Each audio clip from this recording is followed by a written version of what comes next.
नमस्कार, ARVL classes के channel में मैं अमृत आपका हार्दिक स्वागत करता हूं। दोस्तों, आज मैं आपके सामने क्लास 12 की पोइट्री लाया हूं, जिसका टाइटल है the true beauty.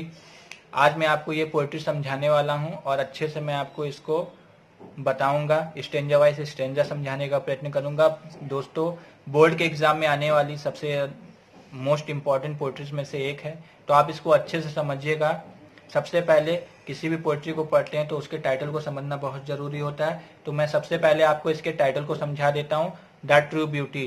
True beauty का मतलब दोस्तों मैं आपको बताना चाहूंगा होता है, ट्रू मीन्स होता है सच्ची, ब्यूटी मीन्स होता है सुंदरता। एक सच्ची सुंदरता वास्तविकता में होती क्या है, इसको राइटर ने बताने का प्रयत्न किया है। साथ ही साथ दोस्तों मैं आपको बताना चाहूंगा कि जब बात सुंदरता की आती तो राइटर ने यहाँ पे दो तरह की सुंदरता का वर्णन किया है अपने इस पोइट्री में, अलग अलग पैराग्राफ में। यानी कि पैराग्राफ 1 में जब मैं आपको पढ़ाऊंगा तो उसमें फिजिकल ब्यूटी के बारे में बताया, यानी कि भौतिक सुंदरता क्या होती है, क्या उसके मेरिट्स होते हैं, क्या डिमेरिट्स होते हैं। और सेकंड पैराग्राफ में आपको राइटर ने बताने का प्रयत्न किया कि स्पिरिचुअल ब्यूटी वास्तव में क्या होती है और क्या इसके मेरिट्स होते हैं, क्या इसके डिमेरिट्स होते हैं। तो आइए दोस्तों, हम लोग इस पोइट्री को अच्छे से पढ़ते हैं, समझते हैं, ताकि आपको बोर्ड के एग्जाम जो आने वाले हैं उसमें आपको मदद मिले। देखिए दोस्तों, सबसे पहली लाइन है, ही डेट्स लव आ रोजी चिक्स। ही डेट लव्स आ रोजी चिक्स और आ कोरल लिप एडमायर। देखिए, इन दो लाइनों में अगर मैं आपको बताना चाहूँ तो राइटर कह रहा है, जो एक प्रेमी है, ही डेट लव्स आ रोजी चिक्स, वो अपनी प्रेमिका के गुलाबी गालों से प्यार करता है। ही डेट लव्स आ रोजी चिक्स, एक प्रेमी अपनी प्रेमिका के गुलाबी गालों से प्यार करता है।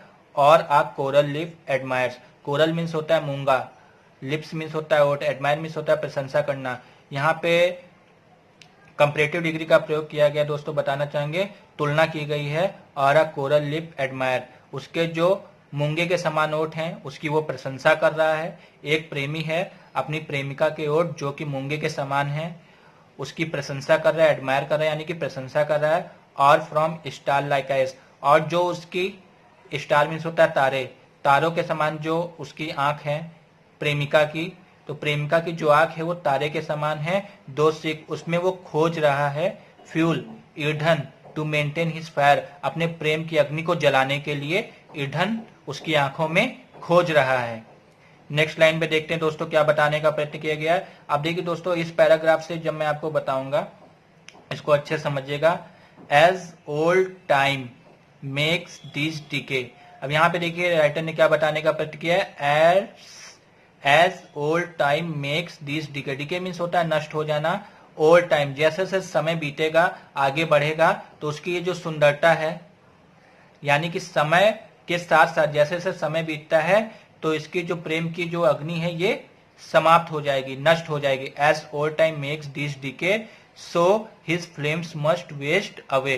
फ्लेम्स मस्ट वेस्ट अवे, इसकी जो प्रेम रूपी अग्नि है वो नष्ट हो जाएगी, उसका कोई अस्तित्व नहीं रह जाएगा। कहने का मतलब है कि फिजिकल ब्यूटी जो होती है दोस्तों, समय जैसे जैसे बढ़ेगा वो नष्ट हो जाती है और उसकी प्रेम रूपी जो अग्नि है वो बेकार हो जाएगी। यानी कि जो एक प्रेमिका प्रेमिका के प्रति जो प्यार होता है वो वहीं पे समाप्त हो जाएगा, क्योंकि वहां पे स्पिरिचुअल ब्यूटी नहीं है, सिर्फ फिजिकल ब्यूटी है। और जहाँ पे फिजिकल ब्यूटी की बात आती है तो समय के साथ आपको भी पता है कि हर इंसान बूढ़ा होता है और उसकी सुंदरता जो होती है समय के साथ नष्ट हो जाती है, यानी कि प्रेम रूपी जो अग्नि है वो वहां पे समाप्त हो जाएगी। तो आशा करता हूँ आपको ये पैराग्राफ समझ में आया होगा। नेक्स्ट पैराग्राफ में मैं समझने का प्रयत्न करूंगा और आपको भी समझाता हूँ अच्छे से। दोस्तों, मैं आपको बताना चाहूंगा इन लाइनों में, अब यहां से स्पिरिचुअल ब्यूटी के बारे में बताया गया है। But I smooth and stead fast mind. Smooth means होता है एक जैसा रहने वाला, यानी कि उसके काम में, किसी भी इंसान के काम करने में कोई अंतर ना हो, एक तरह, यानी कि उसका जो स्वभाव है, बिहेवियर वो एक जैसा रहे। But I smooth and stead fast mind. Stead fast mind का मतलब होता है एकाग्रचित, एकाग्रचित होकर के जो एक मन होता है, दृढ़ दृढ़ प्रतिज्ञ, स्थिर, यानी कि स्थिर दिमाग वाला।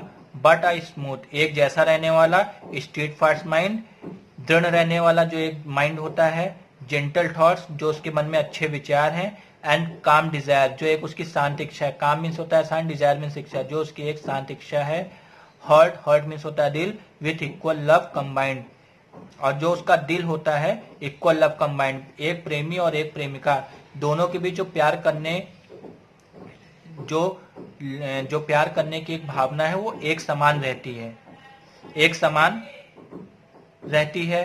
काइंडल नेवर डाइंग फायर, जहां पे ये सारी क्वालिटीज होती हैं, राइटर कह रहे हैं जहां पे ये सारी क्वालिटीज होता है, काइंडल नेवर डाइंग फायर, वहां पे कभी भी काइंडल नेवर डाइंग फायर, तो प्रेम की अग्नि समाप्त नहीं होती, अर्थात वहां पे प्रेम समय के साथ बढ़ता है, क्योंकि यहाँ पे फिजिकल ब्यूटी नहीं है। जो एक प्रेमी है वो अपनी प्रेमिका में क्या चीज ढूंढता है, स्मूथ, एक जैसी रहने वाला, यानी एक जैसा बिहेवियर, समय के साथ उसका बिहेवियर नहीं चेंज होना चाहिए, स्टीड फास्ट माइंड, माइंड हमेशा स्थिर रहना चाहिए, जेंटल थॉट्स, उसके जो थॉट्स हैं, उसके जो विचार हैं वो अच्छे होने चाहिए, काम डिजायर, इच्छाओं के प्रति अगर बात करें तो शांत इच्छाओं का होने वाला इंसान हो, heard with equal love combined, combined यानी दोनों लोगों के बीच में समान भाव, प्रेम का जो भाव होता है वो समान होना चाहिए, ऐसा नहीं कि एक बहुत ज्यादा प्यार करता है और एक सिर्फ स्वार्थवश प्यार करता है, ऐसा नहीं होना चाहिए। तो वही लिखा है, heard with equal love combined, दोनों के बीच समान भाव, प्रेम का समान भाव होना चाहिए।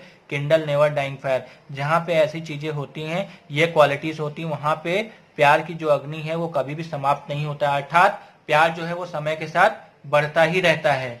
नेक्स्ट लाइन पे मैं आपको बताना चाहूंगा, वेयर डीज आर नॉट, अब यहाँ पे राइटर देखिए क्या कह रहा है, वेयर डीज आर नॉट, जहां पे ये सारी चीजें नहीं होती हैं, वेयर मीन्स जहां, वेयर डीज आर नॉट, जहां पे ये सारी चीजें नहीं होती हैं, आई डिस्पाइज, मैं घृणा करूंगा, मुझे घृणा होगी, ये सारी चीजें जहां पे नहीं है मैं घृणा करता हूं, मैं घृणा करूंगा, लवली चिक्स और रोजी लिप्स और आईज, कह रहा है उन गुलाबी गालों से, उन कोरल लिप्स, जो मैंने आपको शुरुआत में बताया था, कोरल लिप्स यानी कि मूंगे के समान जो उसके ओठ थे, स्टार लाइट जो तारों के समान आंख थी, तो इनका मेरे जीवन में कोई काम नहीं, मैं इनसे हमेशा घृणा करूंगा।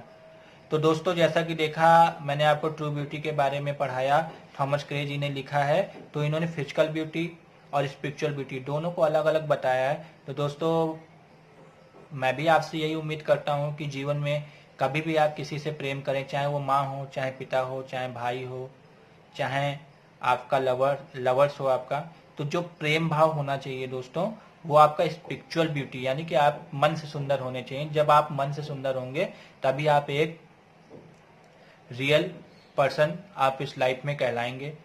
तो आप भी इस लेसन को अच्छे से पढ़िए, समझिए, और राइटर ने जो समझाने का प्रयत्न किया है उसको आप समझिए। फिजिकल ब्यूटी और स्पिरिचुअल ब्यूटी में क्या डिफरेंसेस होते हैं, इसको समझने की कोशिश करिए, और हमेशा कोशिश करिए कि आप मन से सुंदर हों, स्पिरिचुअल ब्यूटीज ही आपके अंदर हों। तो उम्मीद करता हूं दोस्तों कि आपको मेरे द्वारा समझाया गया लेसन अच्छा लगा होगा, अच्छे से समझ में आया होगा। अगर आप और भी कोई क्वेरीज चाहते हैं कि मैं आपको उसको बताऊं इंग्लिश में, तो आप हमें बता सकते हैं, कमेंट में आप लिख के भेजिए कि आपको क्या चीज़ समझनी है, प्रोज में, पोइट्रीज में। अगर आपकी कोई क्वेरीज है तो आप बिल्कुल मुझसे कंसल्ट कर सकते हैं, मैं पूरी कोशिश करूंगा आपको अच्छे से अच्छे तरीके से बताने की, ताकि आपको बोर्ड के एग्जाम में पूरी मदद मिले। तो इसी के साथ दोस्तों मैं अपनी बात को यहीं पे समाप्त करता हूं, और उम्मीद करता हूं कि आपको ये पोइट्री अच्छे से समझ में आई होगी। आगे मैं आपको समय समय पर ऐसी पोइट्रीज आपके सामने लाता रहूंगा, ताकि आप बोर्ड एग्जाम के लिए अच्छे से तैयार हों और अच्छे मार्क्स लाएं। इसी उम्मीद के साथ मैं अपनी बात को यहाँ पे समाप्त करता हूँ। जय हिंद, जय भारत।